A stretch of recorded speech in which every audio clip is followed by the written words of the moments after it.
Thank you. Thank you. Thank you.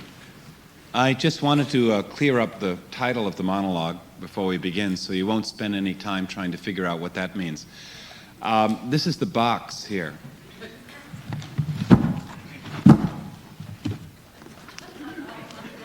This is the monster in it.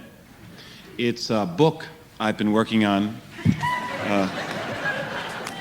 for the past 4 years, entitled Impossible Vacation, due to be published by Knopf in hardcover 2 years ago. It's 1,900 pages long, and I think it's finished. There's a copy of it sitting on my editor's desk over there, and he's begun to cut. When I first came to New York City in 1959, around the Christmas season, to visit, I went up to the Riverside Cathedral bell tower and looked out over Manhattan and made a secret pledge to myself that when I grew up, I would move to New York City and become a writer, inspired then by Thomas Wolfe.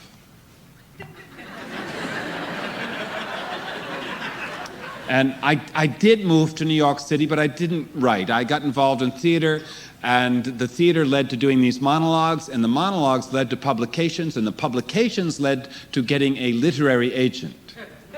And one day, my literary agent said to me, "I think you have a novel in you." And she sold the idea that I had one in me to Knopf, and they bought it, so I had to spit one up. Now, look, I did not know how I was going to write a novel because I don't know how to make anything up. So I thought I'd write a book instead and call it Impossible Vacation. It would simply be this book, true stories about how every time my girlfriend Renee and I try to take a vacation together, I tend to, I don't know, complicate it, I suppose is one word for it. Fuck it up might be another. You see, I'm kind of this control freak that likes to create his own hells before the real one can get to him. I kind of like to beat hell to hell, you know what I mean? So it was just going to be this book, this travelogue about this particular New England Puritan who finds it very difficult taking pleasure in highly pleasurable places. And in the course of writing the book, I realized that the first vacation I ever tried to take outside of the United States was in 1967, when I was an actor at the Alley Theater in Houston, Texas. And after the season, I went down to Mexico that summer to try to vacate. And while I was down there that summer, my mother killed herself. And it occurred to me that that's maybe one of the reasons I found it difficult to take vacations.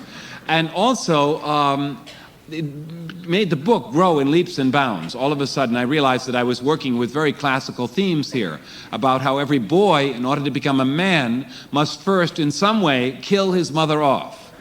Usually it's psychological or metaphorical, but in my case, I think my mother and I were in competition, and she beat me to it. Okay? So I changed the names in the book to protect the guilty. I changed my name from Spalding Gray to Brewster North. Right?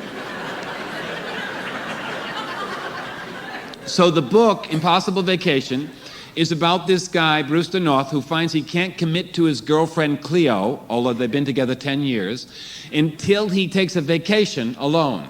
And just goes off and learns how to hang out like a guy hanging out alone, right? And he wants to take this perfect vacation in Bali.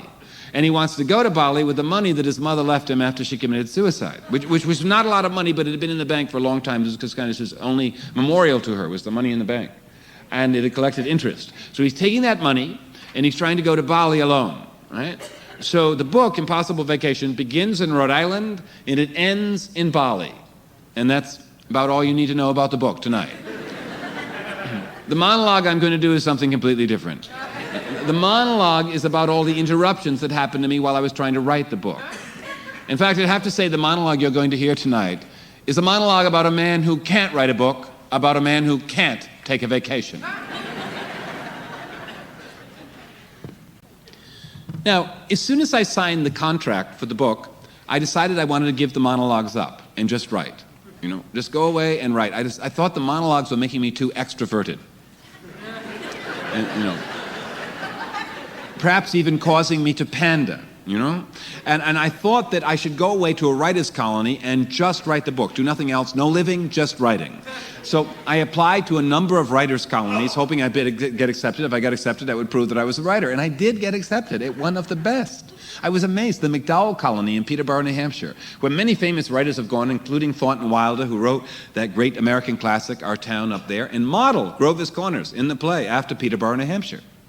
And I get up there, and it is the perfect setup. It couldn't be better. 600 acres of forest and 52 little individual studios or houses. And I was given my own little house and told that I could do anything in it I wanted, which was incredible for me, having come from New England and returned to a house where I could do anything I wanted. A steamy treat there for a while, I have to say. And it was wonderful. You took all your main meals up at the big house and got your phone calls up there. There was no telephone in your little house. No one could come and visit you without your permission. Oh, they brought you lunch. They tiptoed up with a little basket and put it on the steps and tiptoed away like Yogi Bear into the forest, leaving you alone. Everything was perfect. The only problem is, actually, the name of my house. It happened to be called the Bates House.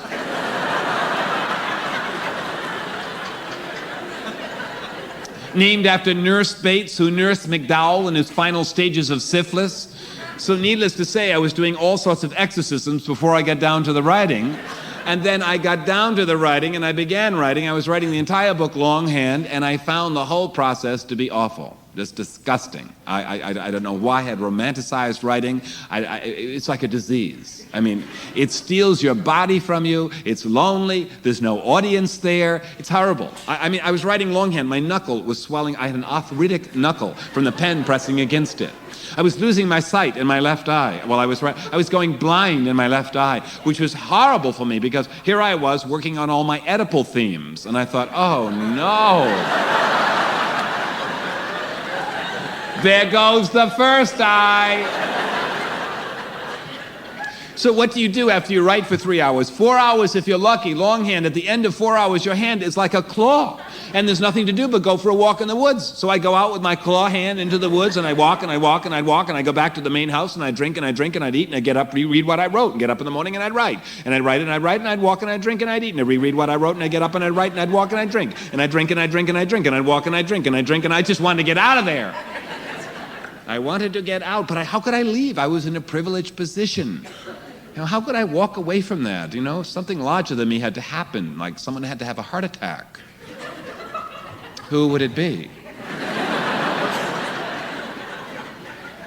At last, I get a message up at the main house saying that the Mark Taper Forum wants me to come out to Los Angeles. The Mark Taper Forum Theater, around the time that I did the contract for the book, I also did a deal with the Mark Taper Forum Theater in Los Angeles that I never thought would come through. They wanted to apply to the National Endowment for the Arts. This was back in the old days when they were doing wild and crazy things like that. They wanted to apply to the NEA to have me in residence in the Mark Taper Forum Theater for a year, and I would just hang out in Los Angeles. This was the idea. Just hang out, riding the buses of LA,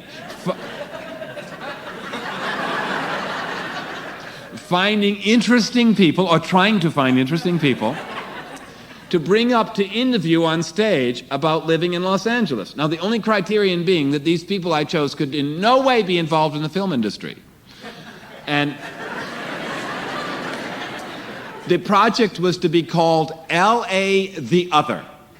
So I get a message up at the main house in the McDowell Colony saying the grant came through and I must move out. So I think, great, that's a great excuse to leave. I'll take my monster with me. I'll work on the book in the morning. I'll look for L.A. the Other in the afternoon. Kill a few birds. So they relocate Renee and I. They find a bungalow for us in the Hollywood Hills, and we move out there, and immediately I like it. Because I discover something I never knew I was missing in my life. It was fantastic. A view. In New York City, I look out at a tar paper roof in another building. At the McDowell Colony, I looked out at a bush. But here in Los Angeles, I'd wake up in the morning and look out our bedroom window, and there, 20 miles in the distance, a snow-capped mountain, a mountain by a city, Mount Baldy, when you could see it the 7 clear days of the year. And The sun would come trumpeting up over Mount Baldy at 6:15 in the morning, and we'd wake up to the smell of flowers and the sound of birds and wind chimes. And I'd run across to my desk and open my book, my monster, and to begin working on it, and I'd feel the sunshine come across my writer's hand and relax it. And I'd get up and follow the sun around into the living room and have a cup of coffee, and watch the sun come through the palm trees and have another cup of coffee, and watch the sun come through the cypress trees, and follow the sun around into the dining room and watch the sun come through the dining room window and have a martini. And watch the sun go down over Sunset Strip and have another martini. Why go out? Why bother?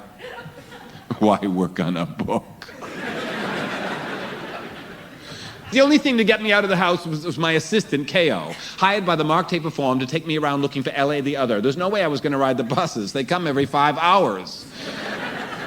So K.O. pulls up, redhead, Southern California, a freckled gal pulls up in her fastback red Ford to take me out looking for L.A. Look, I had no idea how difficult it would be to find people not involved in the film industry until I got out there. And I saw a television special in which they were interviewing people as they came out of the supermarket and running up to them and going, "Hi, good morning. Tell us, how's your film script going?"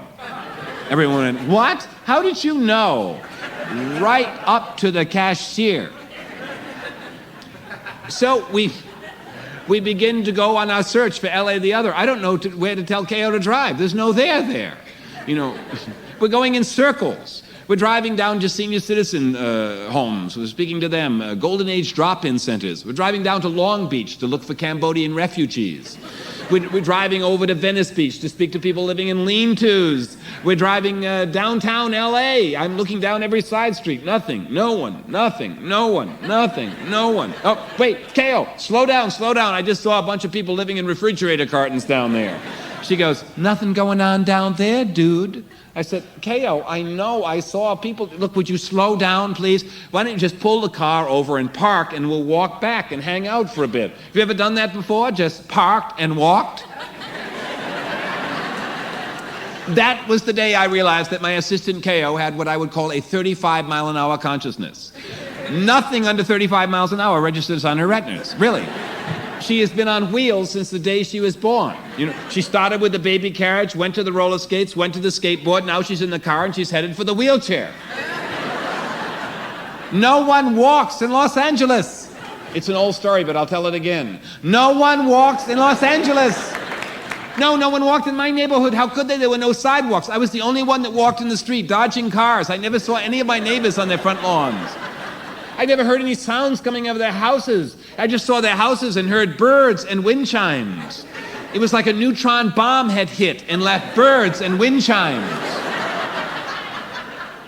The only time I ever saw anyone in my neighborhood was rounding the corner in the street and looking. I saw some school books thrown down in the gutter with a belt around them, and there the owner of the books were. On the side of the street, a Mexican-American boy and girl, high school kids making passionate love on the side of the street. I stood over them for a while and watched. They were French kissing. They paid me no heed. I thought, what better place if you want to be alone in Los Angeles?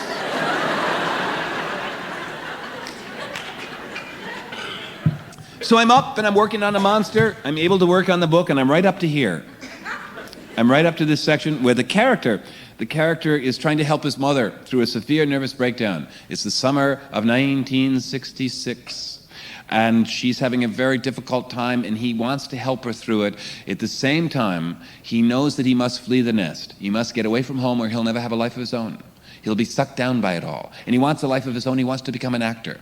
And he wants to get his equity card at the Alley Theater in Houston, Texas.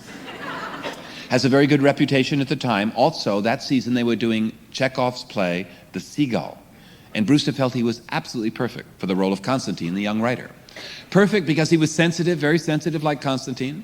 Also, he had a relationship to his mother, not unlike Constantine had to his mother. And the other thing that he liked about The Seagull was that Constantine gets to shoot himself in the head at the end of every play and come back the following night to play himself again. And Brewster likes that concept. So he's going down to the Alley Theater with great expectations that he'll be cast in that role. He gets down there and the director casts someone totally wrong for it. Is not sensitive, does not have a mother, but has tenure. And Brewster is furious about this, and he is so angry, but being a New Englander, he's unable to express his anger directly. So he decides to try to purge his anger by purifying himself by eating a strict soybean diet, right? Soybeans morning, noon, and night. And these soybeans are causing enormous intestinal gas. Wherever he walks in that theater, he is leaving those silent but deadly slow hot burners, right? But he doesn't stop moving. He doesn't sit down. You see, he's not taking responsibility for them. He just keeps moving and wafting and moving and wafting and moving and wafting. You see, he not learned how to express his anger through the proper orifice yet. Now, the director of the theater senses something's wrong.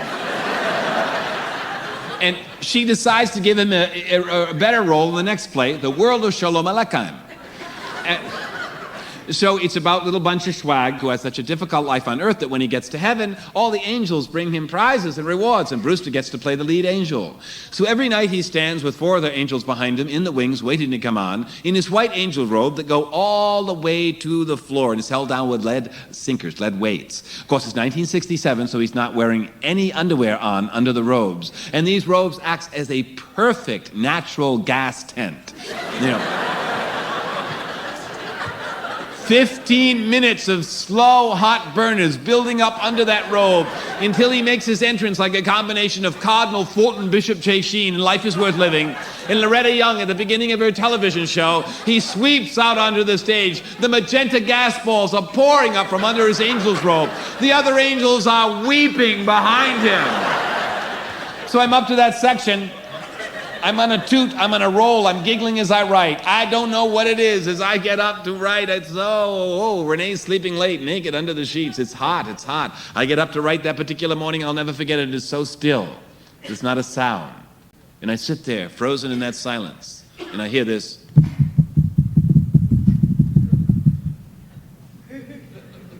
What was that? Thunder? Thunder in Los Angeles? Maybe they're shooting a Western down in the canyon, I think. Then all of a sudden, something happens. It's as though they're testing a hydrogen bomb in Los Alamos and we get the shockwaves coming across the desert. You don't see them, but when it hits the house, the entire house goes... Renee sits up naked in bed and yells, "Spald, it's the earthquake! Run for the door jam!" Somewhere Renee has read that during an earthquake you're supposed to stand in the door jam. She's got the discipline to do it.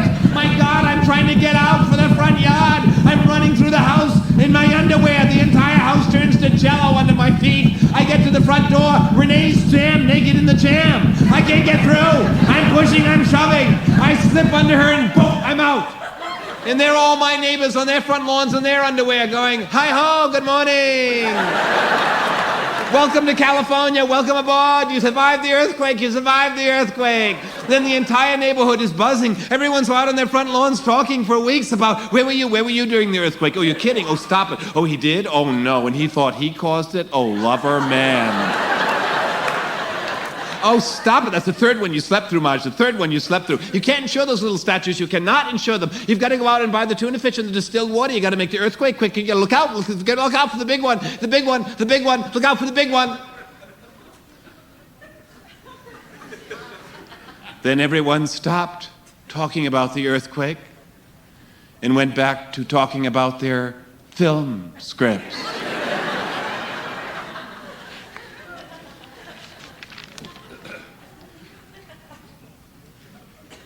Just after the earthquake hit Los Angeles, our film, Swimming to Cambodia, came out. If you haven't seen it, you should. It's an 87-minute film of a raving talking head, mine, talking for 87 minutes about a small role that I had in the film, The Killing Fields. Now, we were very proud of the film, although we didn't think it would be as popular as it was, particularly in Los Angeles. And after it opened, various producers found out that I was out there and began calling my agent because they wanted to take me out to lunch to find out if I had an idea.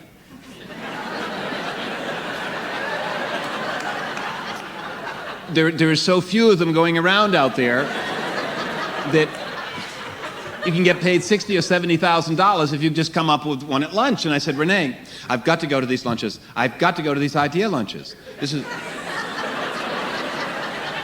is a once-in-a-lifetime thing. I'll get up earlier in the morning to work on the monster, and I will go. And I figure if I drink enough and start talking, something's bound to come up. So I was putting on 20 pounds with these platinum card lunches that would begin with, the Bloody Marys and the celery, the healthy way to drink, and go on to the arugula, mash, radicchio, hot goat cheese salad. And then the poached baby salmon and the teeny veggies and the Chardonnay and the Fumé and the Sauvignon Blanc and then the passion fruit mango mousse for dessert. Now, no matter how much I ate and drank and talked, I couldn't do it. I mean, nothing would please me more than to be able to have done it and sit by a Hollywood pool and make up stories, but I could not tell the lie that tells the truth. I couldn't seem to make anything up. And at last, I would throw up my hands at the end of these lunches and say, look, you can send me out into America, and I will hang out till something interesting happens to me, and then I'll call you in on a payphone, but that's the most I can promise. But thank you very much. The lunch was wonderful. Now, the next people to take me out and court me was CAA. And if you don't know what CAA is, it is the largest talent agency in the universe, I think it's safe to say. They are the biggest talent agency. They control the American economy. Look, I would rather not be talking about them tonight. Really, but it's part of the monologue, so I'm going to do it. Look, if they ever knew I was talking about them, they probably know by now, I would never work in Hollywood again. And I want to work there because of the health insurance. If you do 3 weeks' work in a feature film, you get a year's worth of major medical, dental, and psychiatric. So there's no way I'm going to look that gift horse in any part of its anatomy. Look, when I say they are a huge club and they've got them all, they put together packages because they have all the actors and directors and producers. They've got all the talent. They've got them all. They've got Jack, they've got Eddie, they've got Dustin, they've got Whoopi. They've got Arnold, they've got Sylvester, they've got Goldie, they've got them all. And I thought if they were to sign me and get me, maybe I would have a chance to at last do a role that was noble, upstanding, forthright, all-American, heartfelt. I mean, I saw myself as Jimmy Stewart in a remake of It's a Wonderful Life. Or certainly Gregory Peck in To Kill a Mockingbird. Or maybe a new project, Mr. Spalding Goes to Washington. But something sincere, heartfelt that would help me get rid of this New York self-deprecating, ironic voice at last and speak like an American. And I went in there into that meeting, and there was a round table there, and I went in with my head held high, very sincere. There were about 10 or 12 of them, men and women. They are all waiting for me. Healthy, suntan, wind-blown. There's no more drugs in Hollywood. Health is the new drug. These people have been up since 5 in the morning doing kung fu, jogging, reading scripts, eating blue-green algae from the bottom of the Oregon lakes, and they are there, and they are up, and they are ready. I have never walked into a place and felt such a sense of readiness in my life. There's nothing happening there, but they are ready for it in case it does. And the head man at the head of the table leaned in and actually offered me the only drug left in Hollywood, a can of Diet Coke. And we began the meeting, and he leaned in and said, "Thank you, Spalding. Thank you very much for taking time from your busy schedule to come in and see us today. We'd like to begin by telling you that we all hope you're not one of those artists that's afraid to make money." I don't think so. How much money are we talking about here? Well, we did the $17 million Stallone deal. I said $17 million? All for Sylvester? That's right. I didn't know whether to say congratulations or you should be shot at sunrise. I was conflicted. I just hoped Sylvester had good charities he was giving to, And then he says, and I think if you sign with us today, we can start you off tomorrow as an assistant to a Ghostbuster. Well, that's nice. This was not exactly what I was fantasizing about, but look, tell me, why am I in here? Why do people bring me in? How did you know about me? We saw your film, Swimming to Cambodia, and I never thought I could watch anyone talk for 87 minutes, particularly another man. Well, what movie theater did you see it in? Oh, we saw it here in the office on tape, but it's not out on video yet. We have our ways. Well, you could do me a favor. My father didn't get to see it because when it played in Providence, Rhode Island, it was in an art house, and it didn't have any matinees, and he wouldn't miss cocktail hour. So,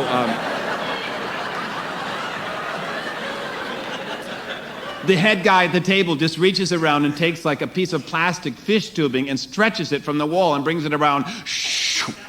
Get Spalding Gray's father a copy of Swimming to Cambodia, will you please?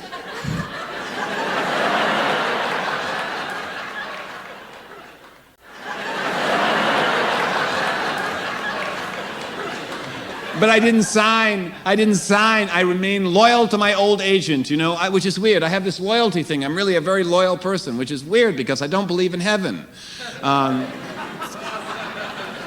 But the loyalty paid off. Not that I thought it would pay off. I wasn't looking for that. It paid off in an odd way. To Kill a Mockingbird found me in a kind of odd sideways flight. The director, Robert Mulligan, the director of To Kill a Mockingbird, saw my film, Swimming to Cambodia, called my agent, and wanted me to be in his film that he was directing, the latest one, Clara's Heart, starring Whoopi Goldberg. And he wanted me to play an ex-rabbi who'd become a New Age Jewish grief counselor in California. I said, but Bob, really, don't you think you should be an ex-congregational minister? Not at all. I grew up in Long Island, and most of my Jewish friends looked Irish. So what was I going to say? I didn't argue. I said yes. And they cast me in Clara's Heart, and I had to play the role of Dr. Peter Epstein and carry this book around with me, lecturing all the time to extras, The name of the book, An End to Sorrow by Dr. Peter Epstein. And I'd have to say things like this. If your children die, mourn them. Mourn them with all your heart and soul, but not for more than 7 days, and then enjoy. Then I would have to sign the back of the book, Dr. Peter Epstein, and hand it out. The only problem was it had my picture on the back, which is totally confusing for me because I'm trying to write my own book with my picture that I'm going to sign. How can I sign Peter Epstein on camera? Sell my soul for that price? I'm keeping the book off camera, signing Spalding Gray across the picture and handing it out to the extras, pretending it's my book, finished at last. 3 weeks' work with Whoopi Goldberg. I had a wonderful time, but most important, I got the health insurance. And I was able to go back to my book feeling fully insured. And I had to backtrack. I had to go back. I realized I forgot another time that Brewster was hanging out with his mother. It was the summer of 1964. And he had been dating her pretty heavily that winter. His father wouldn't go out to the movies with his mother, so he would take her out to the latest Bergman films. And winter led to summer, and he ended up swimming in Narragansett Bay in the summer with her, and then lying in the sun and discussing things like existentialism versus Christian Science, which is better? But he really, really wanted to get away from his mother and go to Provincetown that summer for a little bit, because that summer of 1964 was the first summer in the history of America that people were hanging out for the first time. Someone had read about it, and now they were doing it.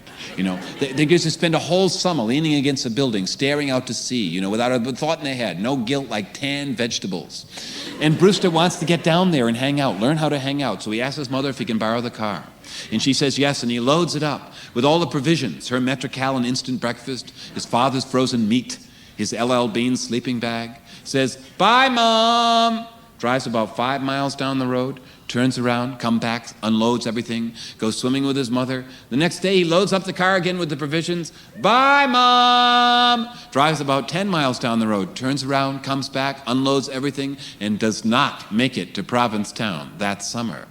So I'm working on that section, and I get a call. Someone has an idea. They have the idea this time, and I like it that they have the idea.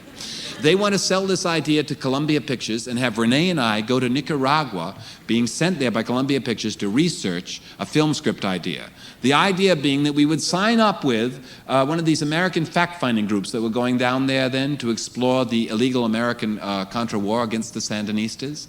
And we were to go down there, and then the idea of the script would be that our bus doesn't show up to take us to the airport after we've given away all of our personal belongings to the Nicaraguans, and suddenly we're trapped there.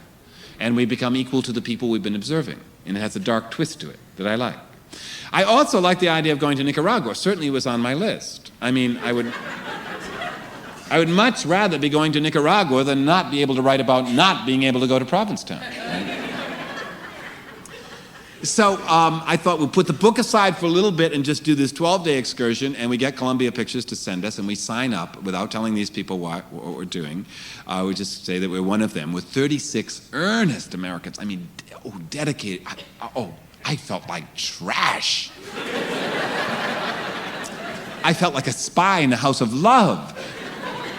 But I knew the plane wouldn't crash because they were so earnest and dedicated, and the Sandinistas referred to them, perhaps behind their backs, I don't know, as Sandinistas because of the Birkenstock sandals that they all wore.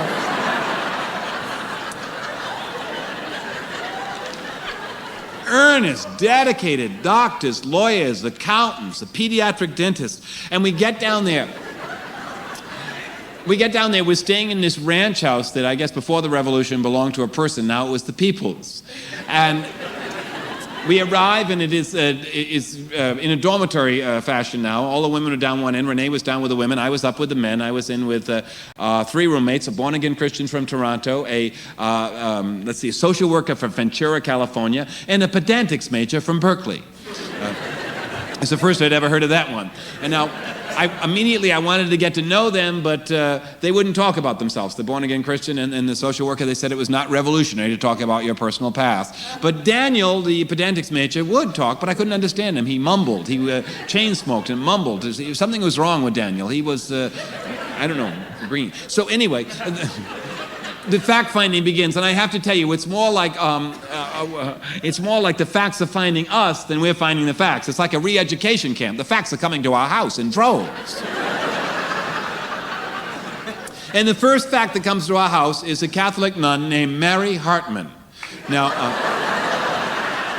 she'd been down there 25 years, so she didn't have to suffer the coincidence of the sitcom.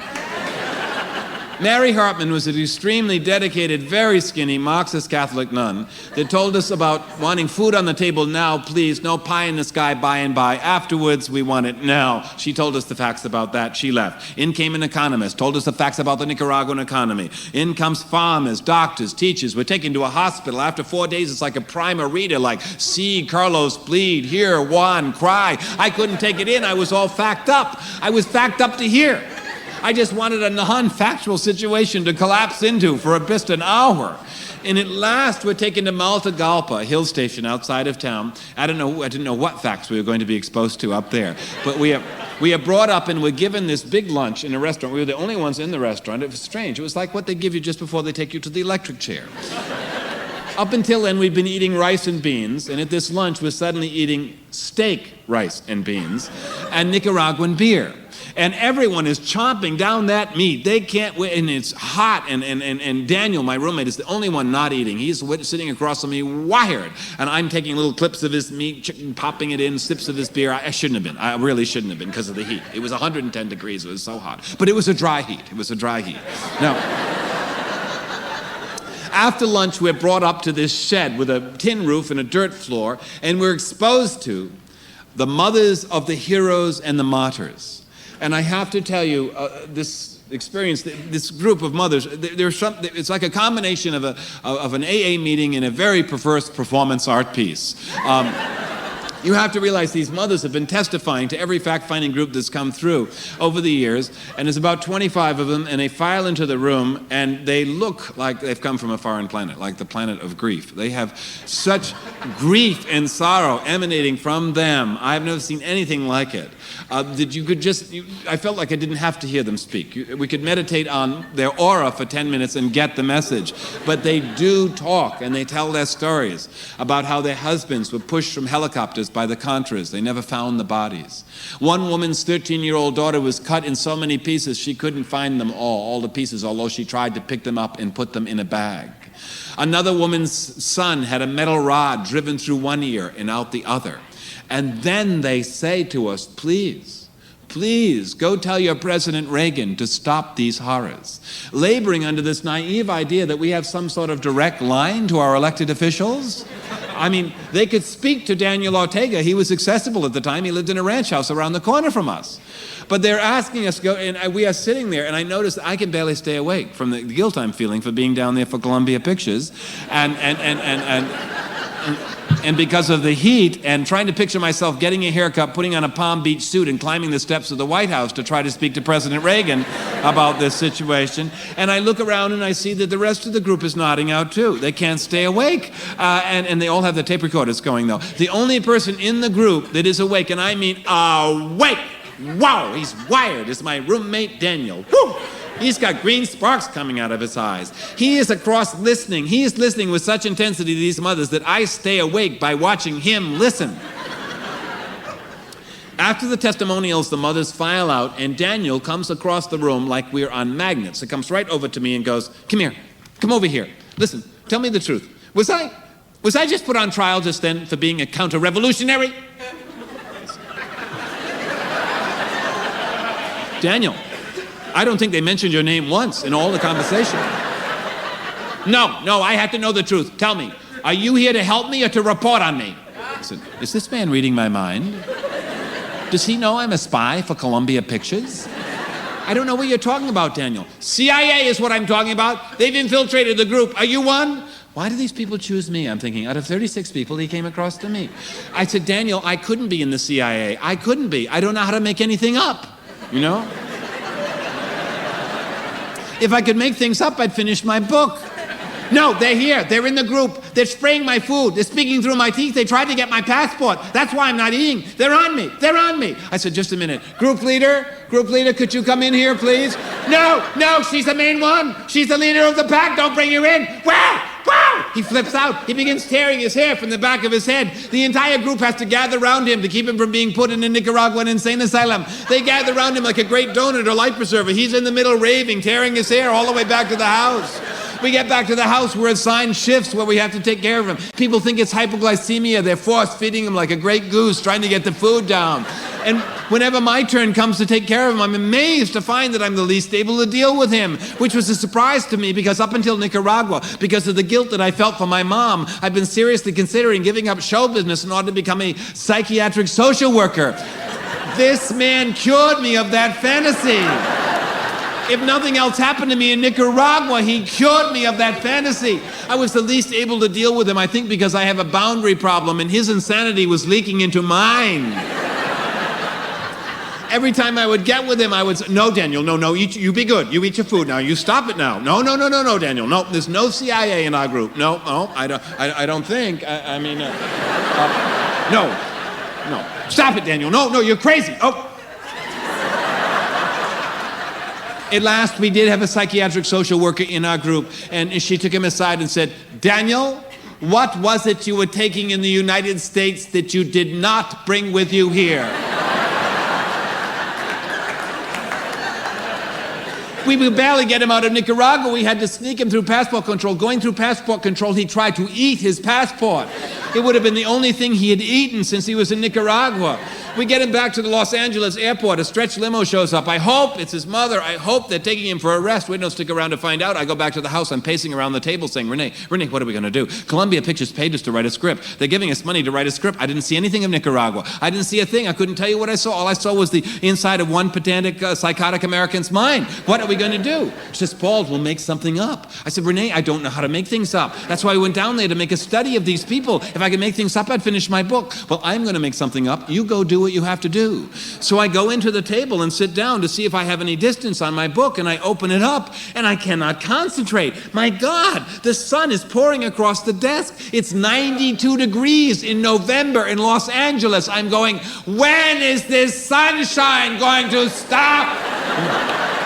When will my body be covered in wool and corduroy again so I can think again?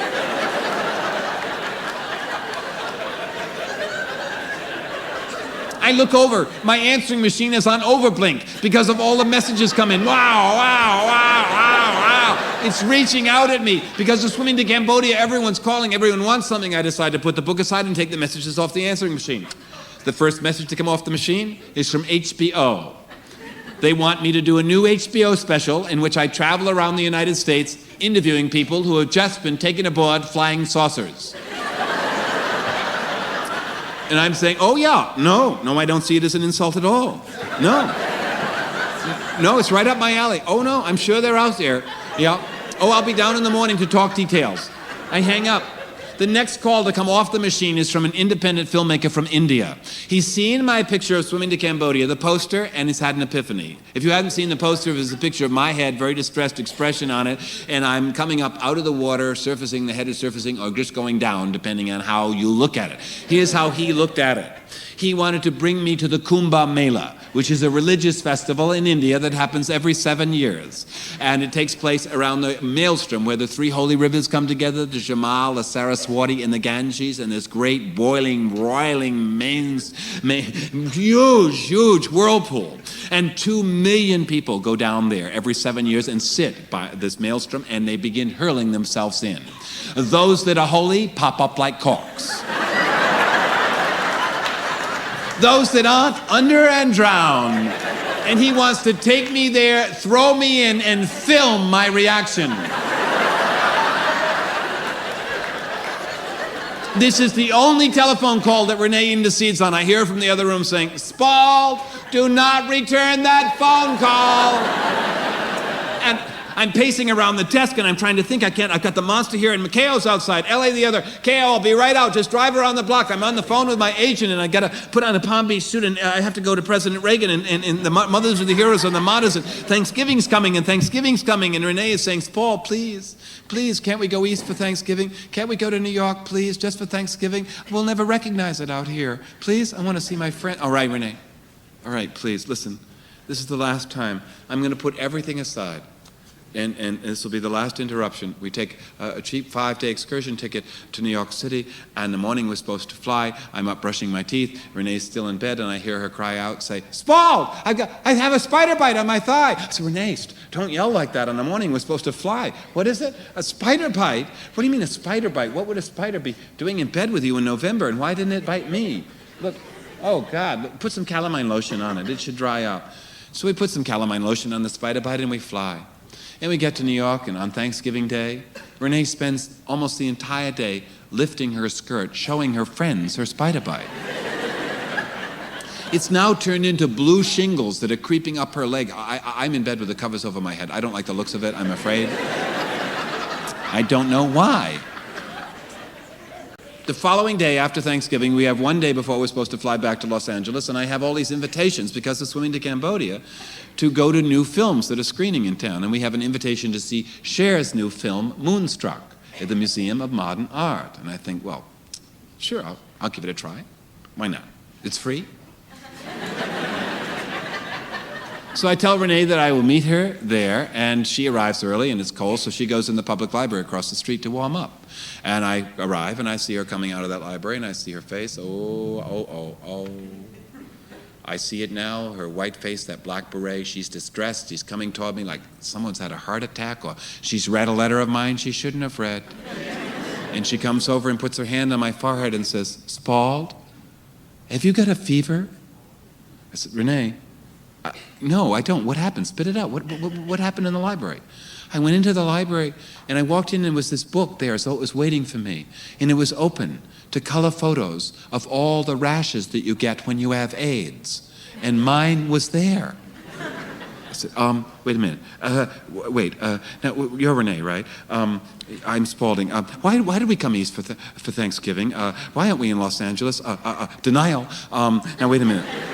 What library? Now wait, let's go back. I've never wanted to disappear from a place more in my life. Never. My feet began to sweat. My feet began to sweat uncontrollably. I was pacing up in front and down in front of the museum, leaving sponge marks on the sidewalk. My mouth went dry. My mouth was so dry, it was like a big ball of cotton. I couldn't barely talk. And every time I tried to deny what Renee was telling me, I would begin to go,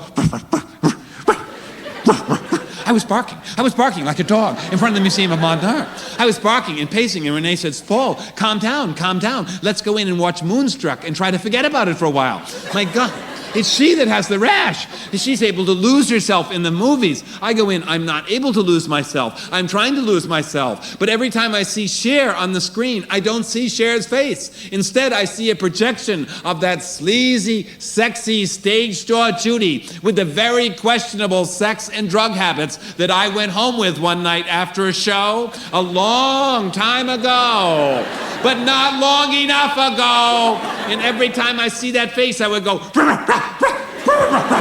Renee says, Paul, stop it. You're barking in the Museum of Modern Art. People are staring at you. In fact, Cher is staring at you. I turn around and there Cher is. She's surrounded by an entourage of men with purple and orange hair. I think, why would she be staring at me? And we go back and I'm watching and now all I can see is that sexy Judy again and, instead of Cher's face, and now I'm growling, I'm going, and Spalls, Renee says, stop it, people are staring at you. Neil Lara's behind you taking notes. I turn around, there he is. I don't know which one, but he's there.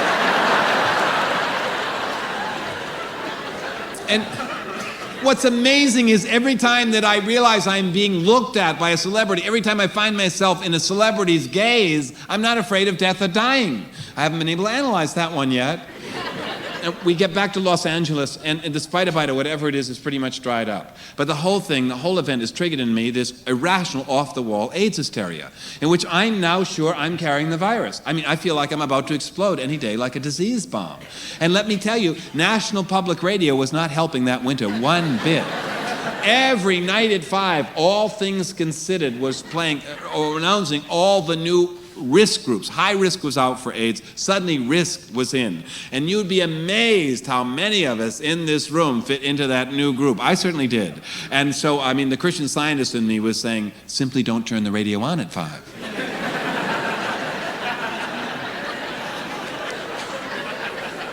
Because in Christian Science, to name the disease is to get it, to absolutely get it. Where the Freudian in me was saying, turn it on, because to name it is to claim it. To name it is to take away its power. So I'm sort of going, click, Freud, off, Christian Science, on, Freud, off, Christian Science, on, Freud, off, Christian Science. Click, uncircumcised males.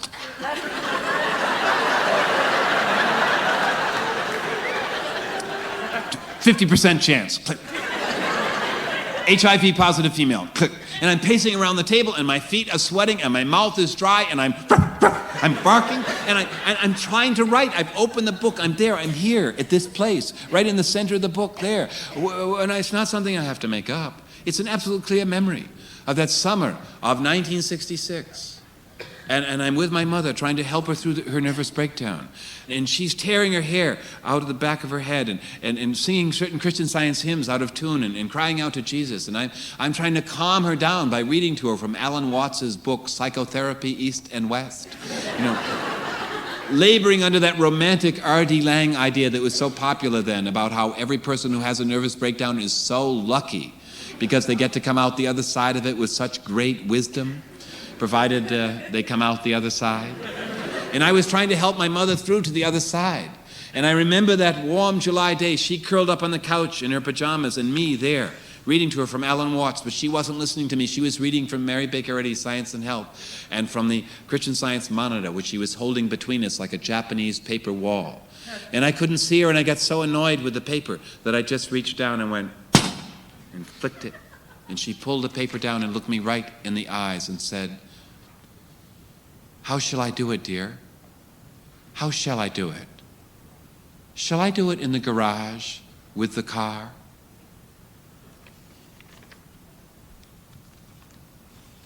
And I'm sitting there at that table with that sun, that bright California sun coming through across my arms, lighting up every imperfection, every spot, every, Renee, come here a minute. Renee, bring the magnifying glass.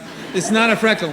It's not a freckle, it's a purple spot. Come here, look at it. Now when you're over here, look at the back of my tongue. Look at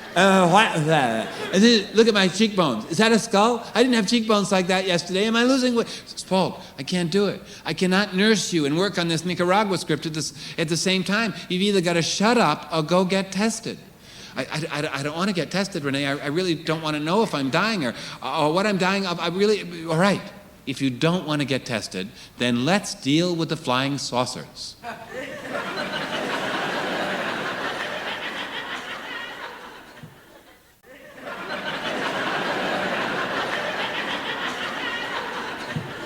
You've taken on too much. You've got to make your priorities. Do you want to do this HBO Flying Saucer Project? So we decide to research the Flying Saucer Project. And I have to tell you, this research took my mind off death and dying for a little bit. We go down to the Hollywood Flatlands to research a group called Skywatch, which is basically a kind of support group for people who have just been taken aboard spaceships.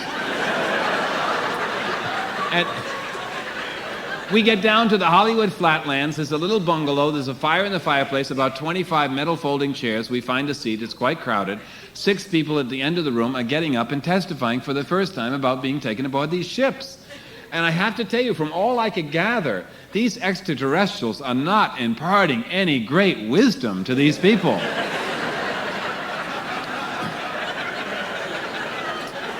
Basically, they're harassing them. They're making fuzzy minds fuzzier. They're hypnotizing them. They're cutting behind their ears. They're giving them anal probes. I mean, one man stood up very depressed and said, I'm from La Jolla. And I used to watch a lot of television before I was taken aboard the ship. Now I don't. Now I just watch little dots come through the keyhole of my living room door and make crazy, crazy patterns in the room. At this point, Renee just turns to me and says, Spald, let's get out of here before what happens to them happens to us. Cross that off the list. Alienate HBO, and Christmas is coming. Christmas is coming. Christmas is coming. And the only reason I knew Christmas was coming was like I heard it on the radio. I never would have noticed it out there. You know, and that Christmas, all I could hear was the T.S. Eliot line going over and over in my head. All the world's a hospital, and either you're a patient or you're a nurse. And I did not want to be a patient again that Christmas. I really wanted to help people needier than I. And I thought, this is it. I've got to put everything aside. That's why I'm having all this hypochondriacal activity. I'm surrounded by myself. Push it aside. Help people this Christmas. Now, keeping with the idea and theme of suicide, I decided to apply to the Los Angeles Suicide Hotline and answer suicide calls for Christmas. I thought, wouldn't it be better to actually try to prevent a suicide than not be able to write about not being able to prevent one? So I call the suicide hotline, and they send me up a very long application. It's 6 pages long. I fill it out, and I have to go down for an interview. And it's 2 people interviewing me for an hour and a half.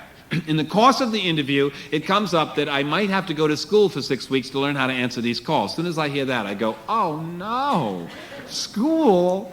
Oh, darn. But I wanted to answer suicide calls for Christmas. Mr. Gray, it's been very interesting interviewing you. I've conferred with my colleague, and we're both in agreement that you should go into therapy. And come back and see us in a year's time. I go out of there, my feet are sweating, my mouth is dry, I am barking. God, when the suicide hotline tells you to go into therapy, it's time! I get back to the house, I say, Renee, they think I should go into therapy. How will I ever find a therapist? I've got to find the people to interview on stage. I've got to say the mothers of the heroes and the martyrs. I've got to go tell President Reagan in the book, and chaos outside, and the Christmas is here, and what am I going to do? How would I ever have time to... Spald, calm down. Do it. Do the interviews. Don't worry about whether they're involved in the film industry or not. Just get the people that you have up on that stage, interview them, and while you're interviewing them, ask them if they know of any good therapists in the Los Angeles area. So I decide to do it. I decide to get them up and ask them about that, and I begin the interviews. I found about 40 people. I don't know if they're in the film industry. I don't care. I want to get the project over with, and I'm going to take 4 people a night and spend about a half an hour with each person.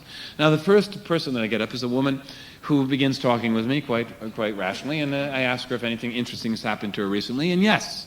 Just last August, she just happened to be picked up by a mother spaceship on the Ventura Freeway.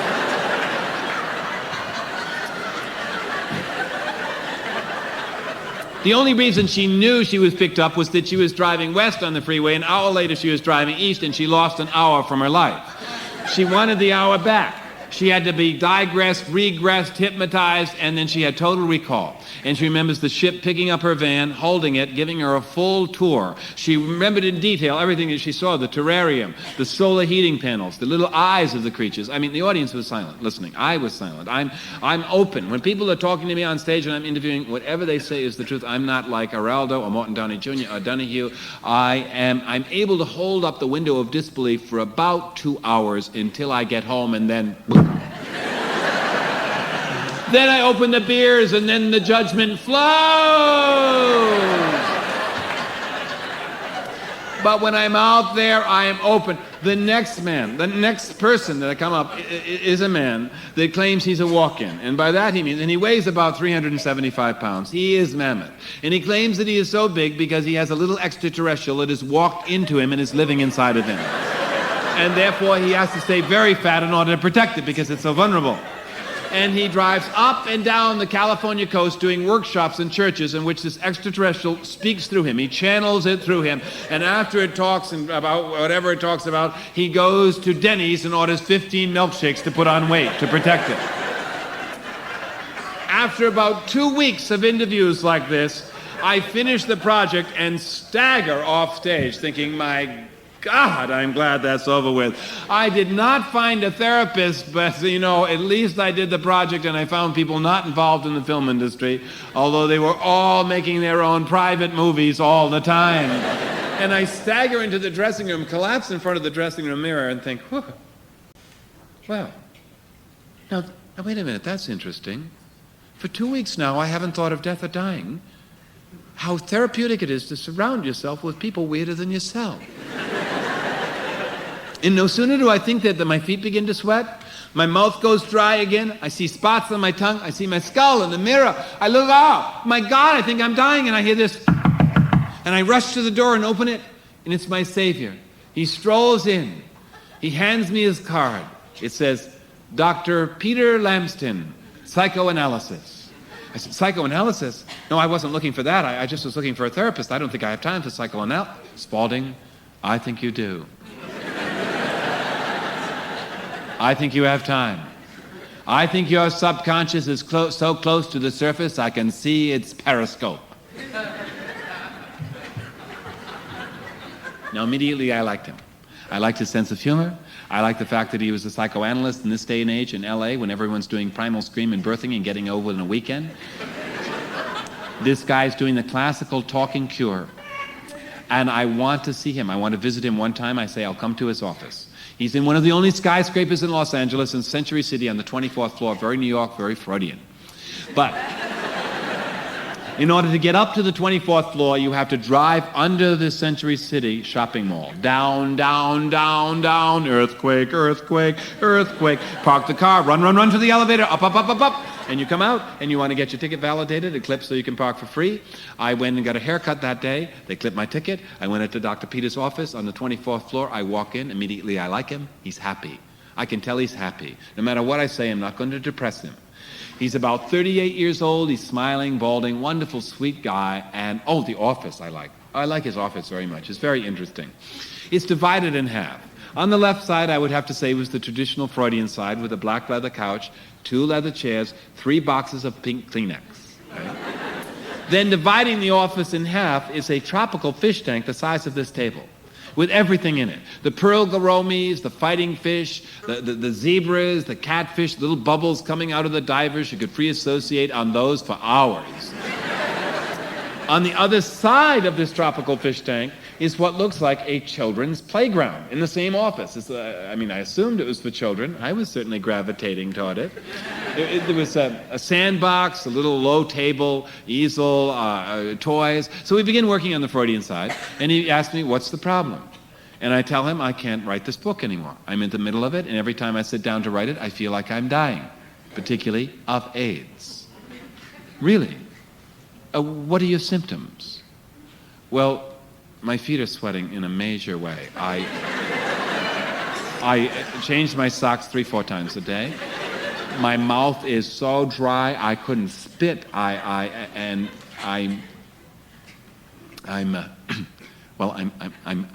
barking.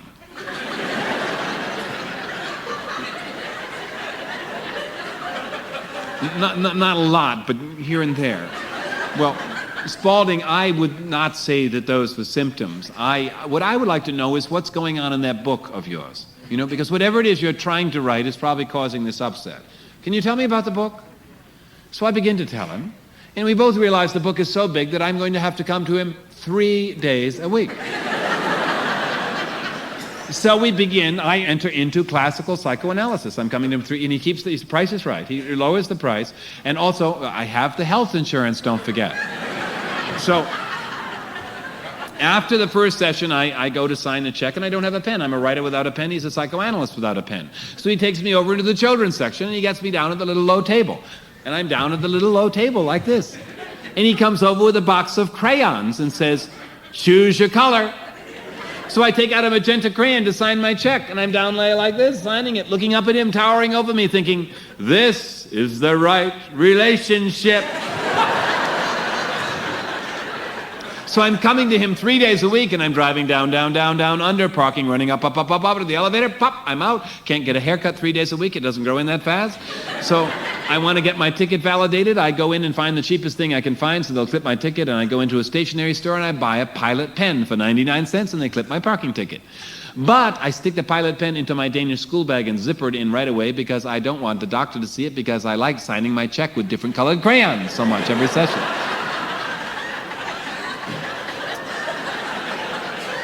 I can tell how many times I've been to psychoanalysis by how many Pilot pens I have in my Danish school bag. Now, we're working very fast, but I'm not sure that I want the cure. I know what the cure is supposed to be, and I'm looking both ways to make sure it doesn't take me by surprise. I know the cure of psychoanalysis is supposed to be the transformation of hysterical misery into common unhappiness. And God knows I had a lot of hysterical misery. Now, during the course of the therapeutic process, something happened outside of the process that gave me such a sense of self-esteem, such a sense of self-worth, that it stopped my feet from sweating. It almost cured me. Renee and I got an invitation to bring our film, Swimming to Cambodia, to the first American Film Festival in Russia, in Moscow and Leningrad. And I was so excited because they invited the following films to come: Rumblefish, Cool Hand Luke, Children of a Lesser God, Empire Strikes Back, Officer and a Gentleman, The Wizard of Oz, Splash, and Swimming to Cambodia. I didn't ask. But I knew I wanted to go, but I was also afraid to go because I thought I might be too on edge to take a big trip like that, particularly to go to Russia. I mean, the last thing I wanted to do was end up in a Russian insane asylum. I mean, what if I started barking in the streets of Moscow? So I went to Dr. Peter, and I said, I thought if Dr. Peter thinks it's all right for me to go, I'll go. And I tell him about it, and I say, I'm very excited, I want to go. He says, Spalding, this is wonderful news.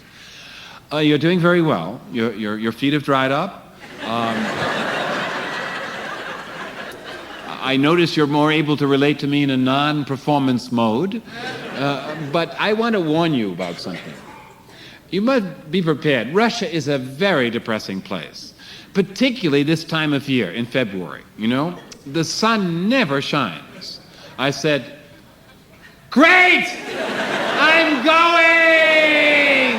And Renee and I arrive in Moscow, and we're staying in the Sovietskaya Hotel in its huge marble columns and red carpets. It's like Eloise goes to Moscow. And I'm up in bed in my long silk Chinese underwear with 6 wool blankets piled, snuggling under the heavy wool blankets like a kid bunking school. And I jump up and run to the window and open the great curtains and open the blinds and open the shutters. And I look out, and Renee goes, what do you see, hon? And I go, nothing, nothing, nothing. It's like a Beckett play. Nothing. All I see is gray white snow coming down to meet gray white snow on the horizon. On the horizon, little people scurrying like fur balls. Nothing. No color, nothing. I close the great blinds, close the shutters, close the curtains, go back in bed and snuggle. I'm talking to the chandelier. Renee was there in 1969. She said all her lamps were bugged. I'm telling the chandelier what I want for breakfast. Then it's time to turn on the television and watch Russian morning news. It's called 120 Minutes.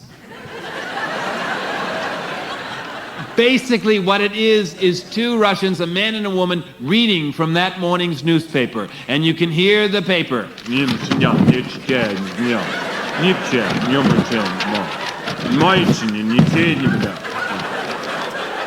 Close-ups of paragraphs.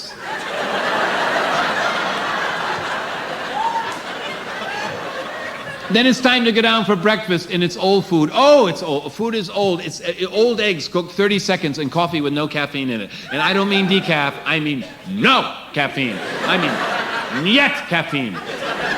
It's all been removed and taken to hospitals for medicinal purposes only. Now, Renee and I heard that before we came, so we brought our own pound of Nicaraguan coffee with us. Not being socialists, we were brewing it up in the room alone. I had a little coil that I'd plug in and boil the water, pour it through. We were the only ones in our entire group to come down in the morning. Awake, good morning. We love Russia. Hello. All the other actors are coming down with their sleep masks on their foreheads, going, coffee, coffee, just what the doctor ordered. Oh, boy, I don't seem to be able to get a buzz from this coffee. Oh, my Lord. Looks like Turkish coffee, but I don't know why I can't take a shit.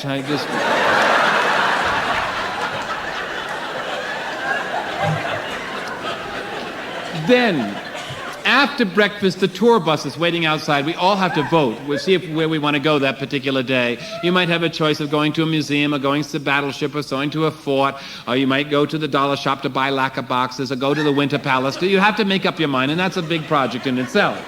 Now, if you don't want to go on the group tour bus, you're relatively free to go out and just stop a taxi and ride anywhere you want, provided you could get a taxi to stop. I mean, why should they stop? They get paid to drive around alone all day.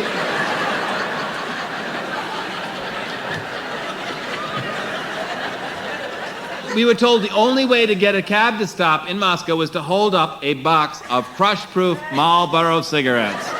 Just hold it up like this. It's the only color in Moscow. The red on the box and the red on the stars in the Kremlin in Red Square, and that's it. Because everything else is white. They don't plow the streets. It's all white. And you hold it up. The taxis don't have snow tires. They see the box. They go... Come to a skidding stop. Renee runs over and speaks enough Russian to tell them that we only have one box. We'd rather not open it. We'd rather not pollute their lungs. If there's anything else we could give them besides cigarettes, is there anything else? Yes. Pilot pens. It's true. I had an entire Danish school bag filled with them. I was just handing them out, riding cabs all over Moscow. Now, everything was going fine, except no sooner do I arrive than I noticed something missing. Something I had counted on having a lot of as soon as I arrived. The vodka. There was no vodka. Nowhere. And no one was talking about it missing. I mean, I assumed Prohibition was on, but the word was never used. You went into the hottest writers' club or hottest writers' bar, actors' bars. All these writers and actors are there carrying on, drinking Diet Pepsi and eating old lox. But there's no vodka anywhere, and no one's talking about its absence. You know, no one's saying, do you remember the vodka? Or when will the vodka come again? Nothing. And yet they were very passionate. And I had always thought that the vodka caused the Russians to be passionate. Not at all. It's genetic. The vodka causes me to be passionate, and I wanted it. And I called over my translator, Misha, who looked like a kind of demented version of Robin Williams on Moscow on the Hudson. I said, Misha, come over here, please tell me, why is there no vodka in Russia? Where's the vodka? He goes, one day, no vodka.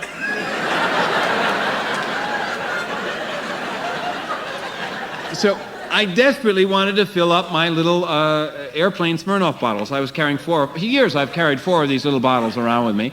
They start full, they end up empty, and they were empty, and I wanted to fill them up. Look, I have been pouring drinks under the table with these. I just carry them in. I have been pouring drinks since 1967 under the table and never been caught to save money on drinks, from the highest to lowest, from the Rainbow Room to Burger King, and never been caught.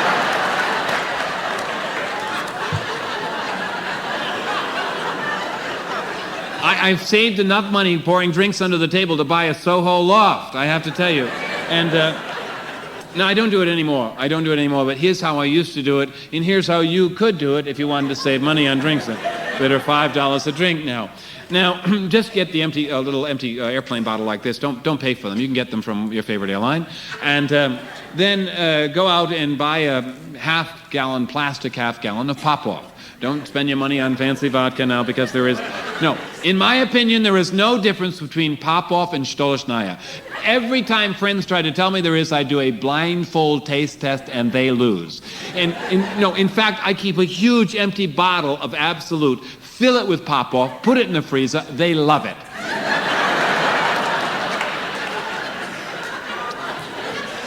So take your little airplane bottles and line them up in the morning and go out and buy a plastic funnel for 59 cents at Woolworths. Take your half-gallon of Pop-Off and just go down in the morning, fill it up. And gals, you can put 4 in your pocketbook, or 2. You can start with 2 if you want. Guys, you can put 2 at either side pocket. You're off for your busy day and off to your fancy restaurant at night. Now, what is the first thing that happens in any American restaurant? You're brought a huge glass of ice water. Lots of ice. Perfect setup. You just drink the water down, leave the ice, you're ready to get your vodka out. Everything's fine, provided you can keep the water boy away from the table. No more water. No. Just leave the ice. I'm going to be working with it throughout the evening. Then you get your vodka out and get it under the table. And here's the difficult part, because you have to kind of make something up. For me, this is the hard part. And you have to act as though you're talking about something very important, so you take the emphasis off the bottle under the table.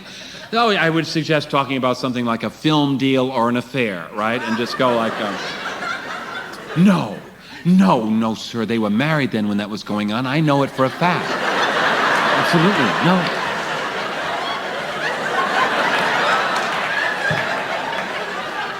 Never got caught.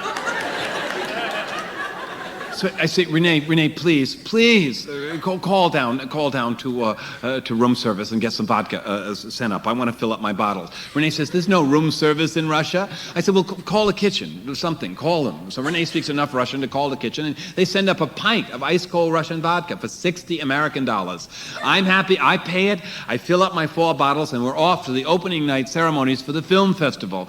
And we're all sitting there eating old lox and old caviar. I'm pouring my 4th bottle under the table. The waiters are coming and going, yo ho ha ho, hey ya. And all of a sudden I hear this waiter behind me go,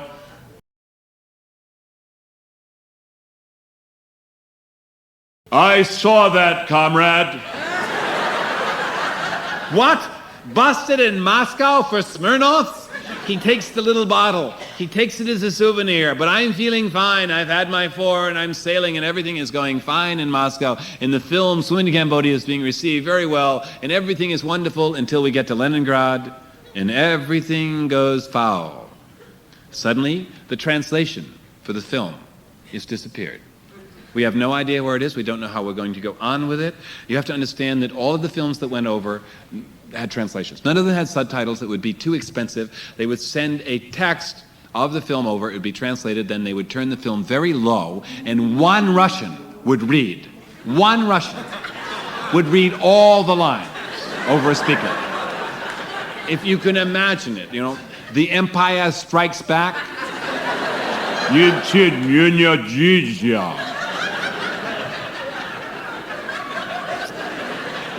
The Wizard of Oz.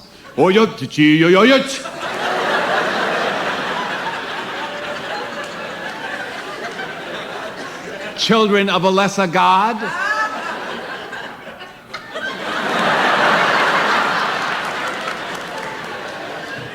But Swimming to Cambodia was the least of the problems. It was one man speaking. It was just my voice, So I said, what we're going to do about this? And the Russian Film Commission is going, we must bring him caviar. We'll call Moscow, then we'll find him vodka. We'll fix, we will have, and we will come, and you will. We will. So I arrive at the theater, and it's a full house, and I'm going to watch it because I'm sure it's going to be a travesty. I don't know what they're going to do. And I'm sitting there with my translator, Misha, and turns out that they are going to show the film and have a pinch hit translator speak it as he watches it. You've never seen it before. They have no idea how fast I speak in the film, and the film comes on, and you hear me speaking very low and very fast, but the translator's saying nothing, and you hear me say, in 1984, I met this incredible British documentary filmmaker, Roland Joffe, a very intense man, a combination of Jesus, Zorro, and Rasputin. Heart of Jesus, body of Zorro, eyes of Rasputin. And then you hear, "No ničim neje."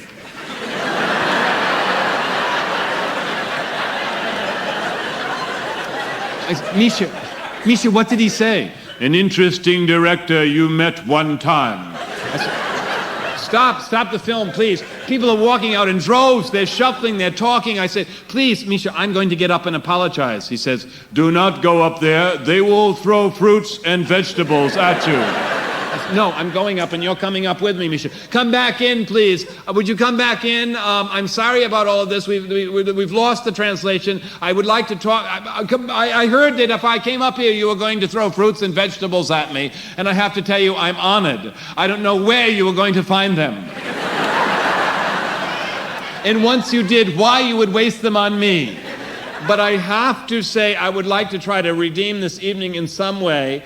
If we could take questions from the house. I don't promise answers, but I do promise responses. So can we do that? Misha, pass out the cards. Misha passes out the 3x5 cards, and they write out these very formal questions and start sending them up for Misha to translate. And the first question to come up is, why did Dustin Hoffman make Tootsie?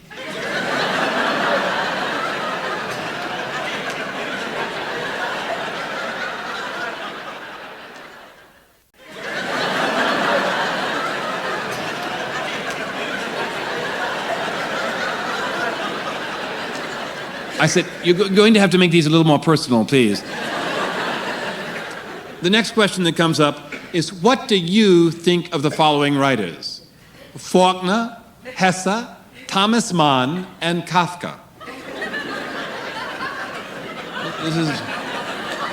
It's all one question. I assume they're serious. So I start with Faulkner and I say, well, I only read one of Faulkner's books, The Sound and the Fury, and I was totally satisfied. As for Hesse, way too romantic for me. I couldn't get past page 7 of Steppenwolf, although I tried 14 times. Thomas Mann I like very much. I just reread The Magic Mountain last year. But as far as Kafka goes, I have to tell you I have not paid much attention to him. But since my trip here to Russia, I will read him with great insight. They laughed. They thought that was funny. Now, the next question that comes up kind of gets my Achilles heel. I have to say I don't know where it came up, or why they asked it of me. I was a bit surprised. The question read, why are you so armored? It's my New England accent, I know. As a knight in shining...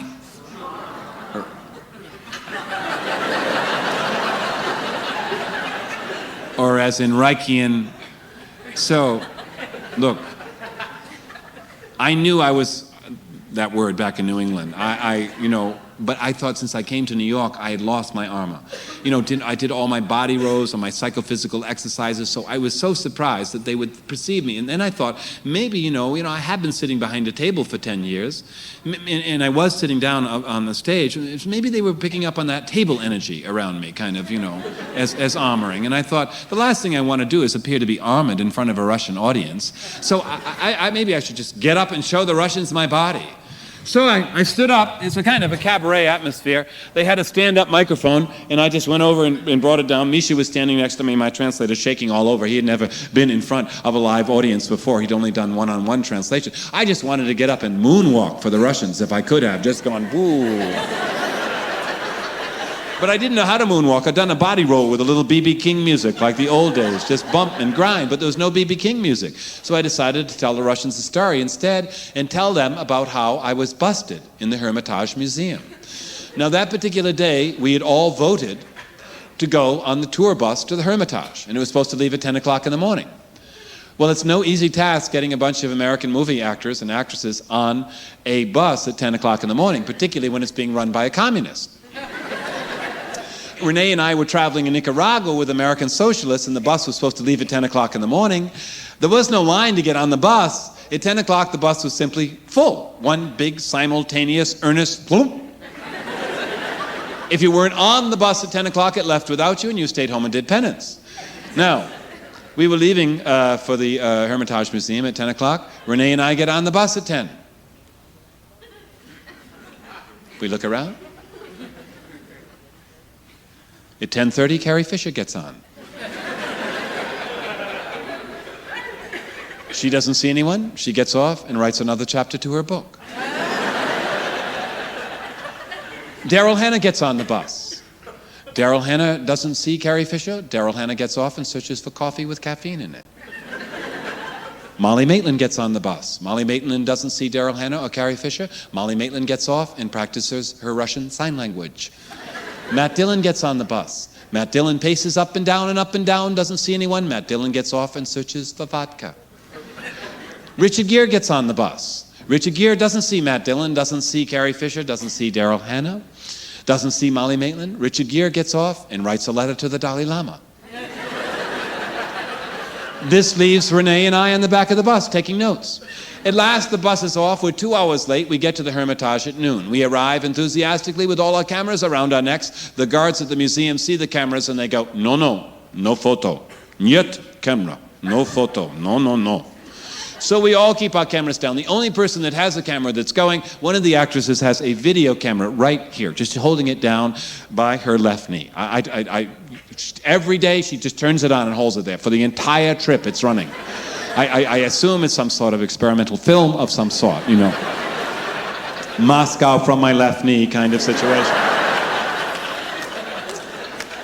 So every time we're on one of these tours and we get to the museum, we fall into this kind of V formation in which whoever has the most popular film at the time is the leader. And it happened to be Richard Gere, I think. I mean, we look like Canadian geese flying south.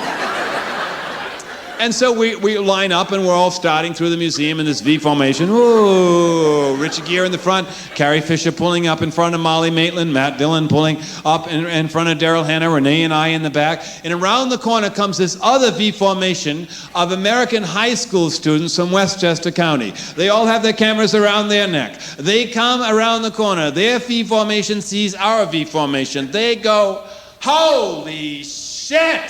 I don't believe it, it's Daryl Hannah! Woo! Oh my God, it's Matt Dillon! Oh! It's Richard Gere! Whoa! Flash! Click, click, click, click! Flash, flash, flash, flash, flash! The guards are running everywhere going, no photo! Near photo! No photo! Why are Americans taking pictures of Americans?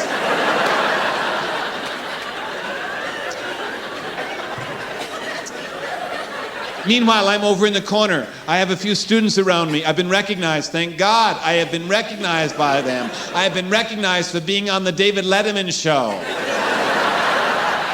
And they've got me over in the corner asking me, what is David Letterman really like?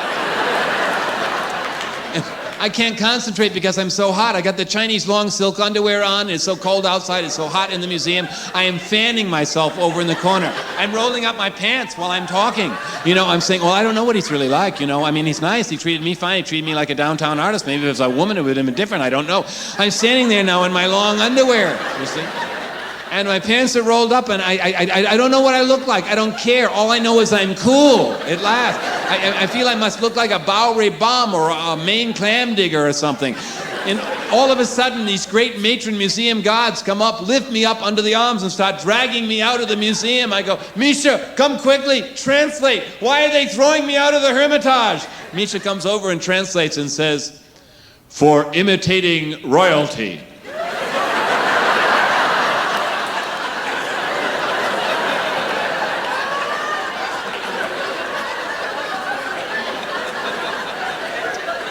I tell this to the Russian audience and they say, this could be true.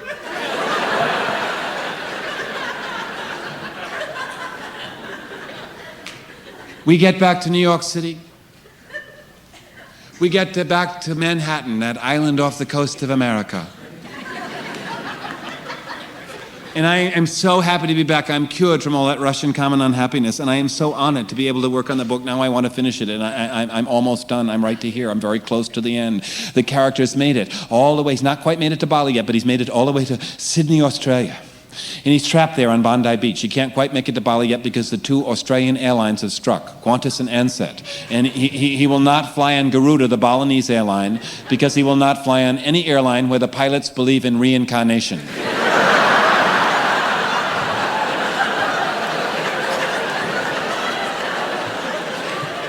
So he's trapped there. And I mean trapped, he can't even go in swimming. He can't go in swimming because for 2 weeks he's been eating a fish called fillet, which is an Australian euphemism for shark. And he finds out that, and now he won't go in the water because he thinks the brothers and the sisters are going to take revenge. And he's there on the beach, tortured, surrounded by all these beautiful Australian women, bare-breasted women, and he can't do anything about it because he's being loyal to his girlfriend Cleo. And also he's on a mission, and he is traveling with his mother's money, don't forget. And he's there, he's on that beach trying to keep his libido down. He's just trying to cool out. And oh God, you can't keep that stuff down. He gets back to the hotel and he's trying to work out all his sexual energy with these ornate masturbation rituals in which he shaved all of his pubic hair to get in touch with some younger version of himself. He's right-handed, he's working a lot with his left hand to try to surprise himself. He's having a wild time with a Hoover vacuum cleaner, but the noise of the motor is so distracting, he's wrapped it in a blanket, put it in a closet, and run the hose out under the door. And I just finished this section and take it into my transcriber, who's a spinster from Queens, who lives on the west side. And every time I go in to see her, I keep waiting for her to give me some response, because she's the only one to have read the book, because she's transcribing it. And she's totally professional. I come in, she gets up, she moves to her kitchen table like a great tortoise. She lights a Virginia Slim, she hands me my bill, I sign a check with my pilot pen and I leave. This time I come in to pick up this particular piece of writing. She looks across, she gets up, she moves like the great tortoise, lights the Virginia Slim, but this time she turns to me and says, "Well, Mr. Gray, you're definitely a writer, but I hope this is fiction. You're in real trouble." She judged me. She judged me. She threw me out of the Garden of Eden. And suddenly I have this distance on the book and I'm looking back at it and thinking, my God, what have I been doing for the past 4 years? The earth is coming to an end. The people are starving to death. The ozone layer is ripping. The tropical rainforests are disappearing at a football field a second. And I'm working on this solipsistic, narcissistic, self-indulgent piece of poop. I mean, the best thing that I could do is take it up to the Brooklyn Bridge at dawn, and toss it off. But I had to finish it first. I had to finish it first and then read it through and see what was there before I judged it. And I was burning to finish it. I should have unplugged the phone. Because just as I'm going on the last lap, the telephone rings. And it's Gregory Mosier from Lincoln Center calling, saying, "Hi, Spalding. Gregory here. Listen, how would you like to play the role of the stage manager in our town? How would you like to be the stage manager of the 80s and play the lead in Thornton Wilder's Our Town on Broadway?" I said, "Gregory, this is a great offer. I mean, I cannot tell you how much I appreciate this. I can't do it, though. I have to finish this book. Write it in the morning." "We'll rehearse in the afternoon. It's a limited run. I know you can do it." "No, Gregory, it's not just that. I have to be frank with you. I love the play. I'll certainly come and see it. I love it. But I really don't think I could say those words. That's so wholesome, really. They make my flesh crawl, Get Garrison Keillor." "We don't want Garrison, we want you. This is a farewell to the sentimental our towns, a farewell to the hallmark card of our towns. We want your dark New England sensibility. We want your ironic voice. We want you." "Well, Gregory, it's a wonderful offer. I'm going to take 1 day to think about it." So I hang up the phone and I think, this is really something. I mean, it's a once-in-a-lifetime offer. It's perfect. Here is a role where I could speak from my heart, provided I could memorize all the lines. I could still use my New England accent, which I've never really gotten rid of. I could work on my book in the dressing room when I wasn't on stage, It's a limited run. I'll just call my Hollywood agent and see what she thinks before I say yes or no. Get some advice from her. So I call her and she says, dear heart, no way. Why, after all these years of acting, would you want to be a stage manager?"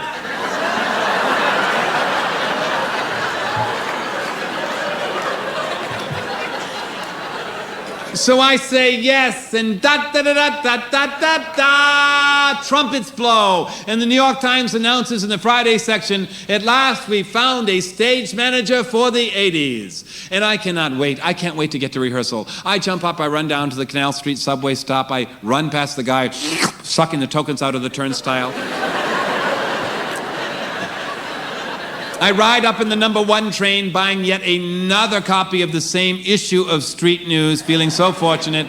I jump off the train, jump over the exploding water mains, make my way through the popping gas mains, step through the homeless, and make my way over the crack dealers on the back step of the Lyceum Theater, and I'm in Grover's Corners, New Hampshire.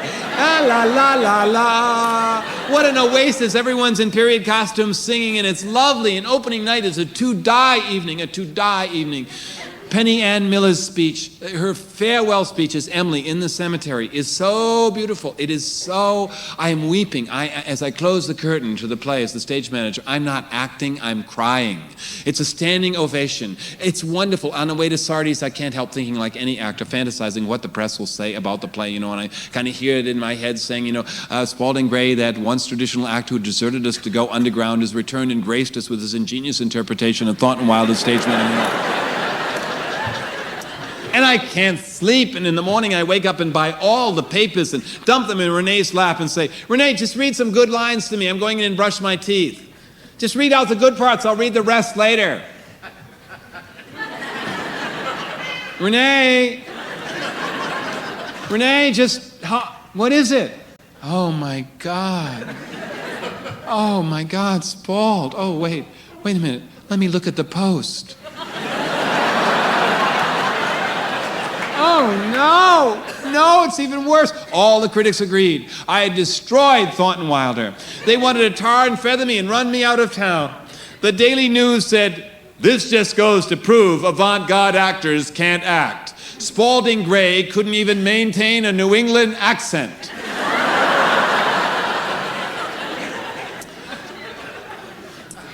Edith Oliver of the New Yorker. Good old Edith. Edith, I had to get out a dictionary to understand her review.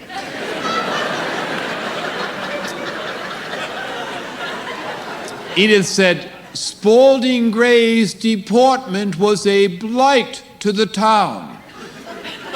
I pictured myself like walking Dutch elm disease. But Clive Barnes of the Post said it all. Clive Barnes said, Spalding Gray came from outer space and Gregory Mosher left him there.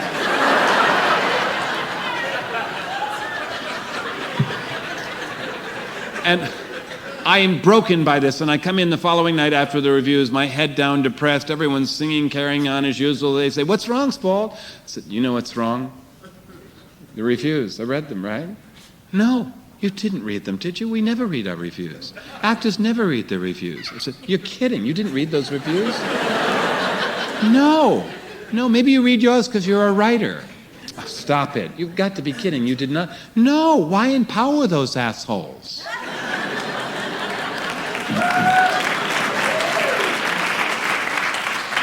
If you feel you must read your reviews, wait till the show is over. Read them at the end of the run, not during it. What if a critic says that you said a particular line in a certain way?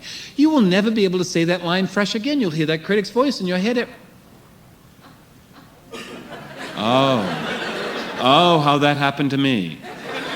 Oh, how that did happen to me. Frank Rich, critic for the New York Times, said that I was snide, flip, and condescending to the audience, as well as to the people in the town.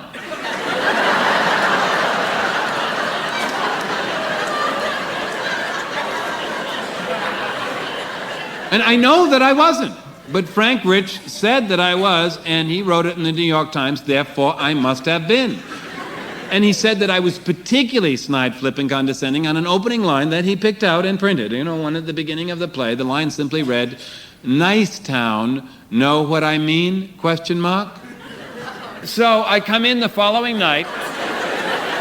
I come out on the stage. I expect the audience to throw fruits and vegetables at me. But then I realize I'm in New York City and the audience is going to make up their own minds and they'll watch the play. Now, if you haven't seen the play, you have to realize that the stage is completely bare and I come out as the stage manager and I have to describe the entire town of Grover's Corners. I have to describe all the shops and churches. I mean, Grover's Corners has every church in it except a synagogue, a mosque, and a Christian Science church. And so I go through all the churches and say, over here is the Congregational Church where the young couple, George and Emily, get married. Along here, Main Street. This is the soda fountain where George and Emily first fall in love. Over here is George's house. George's father is the town doctor, Doc Gibbs. Right next door, Emily's house. This is Emily's mother's garden, the same as Mrs. Gibbs's, only a lot of sunflowers too. And right here is a big butternut tree. Nice town. Know what I mean?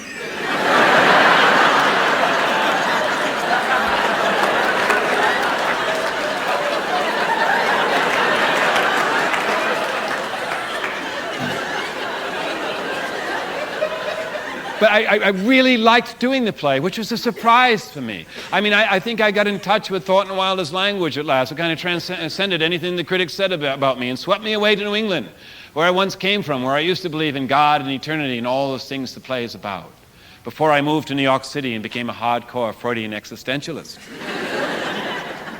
And so the play softened me up, particularly the cemetery scene, though.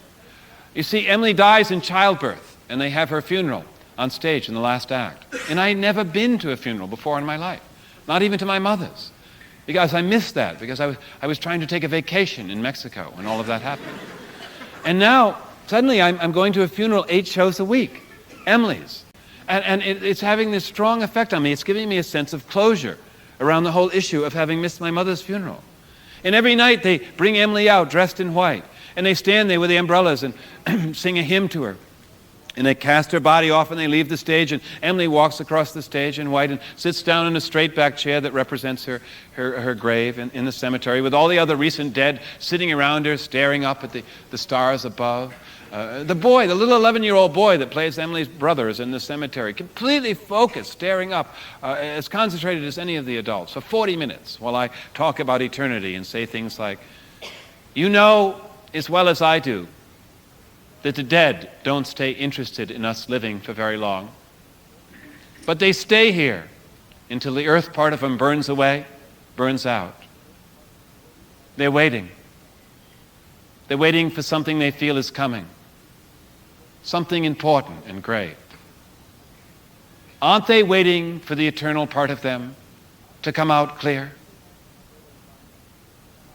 And every night I'd say those lines, 8 shows a week, and every night it would be pretty much the same, except often when you're doing a long run, you have what I call a unifying accident, in which something so strange happens on stage that it suddenly unifies the cast and the audience in the realization that we're all here, just in this moment, that it's not ever going to be repeated in the same way. It's not a film, it's not television. Because of the nature of the accident, you just know it will never be that way again. And somewhere in the middle of the run, that unifying accident happened. I was speaking about the dead and saying, they're waiting. They're waiting for something they feel is coming, something important and great. And I turned to gesture to them waiting, and just as I turned, the little 11-year-old boy projectile vomits. Like a hydrant it comes, hitting one of the dead on the shoulder. The other dead levitate out of their chairs and drop back down. The little boy runs from the stage, vomit pouring from his mouth. Splatter, splatter, splatter, splatter. I am standing there. My knees are shaking. The chair is empty. The audience is thunderstruck. There's not a sound. All except for one little 10-year-old boy in the 8th row. He knows what he saw. He is laughing. I don't know what to do. I simply don't know what to do. Whether to go on with the next line as written or attempt what might be one of the most creative improvs in the history of American theater. And then I decide at last to be loyal to Thornton Wilder and simply go on with the next line. And I turn to the empty chair and say, aren't they waiting for the eternal part of them to come out clear?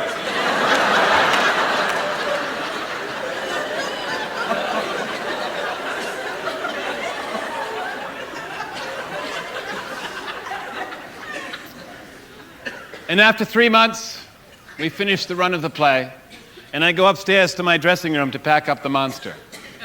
At last, I'd come to the end of the book, and the character has made it to Bali, and he's lying there in a hammock, looking up at the stars, remembering that first vacation he tried to take in Mexico, and how, when he came home, all he found left of his mother was ashes in an urn, in a box, by his father's bed. And now, looking up at the stars, he thinks maybe he should try to write a short story about how he feels about all that. But suddenly, looking up, he feels so peaceful, so present. He thinks maybe he should forget about the story and try to take a vacation instead. Thank you for coming.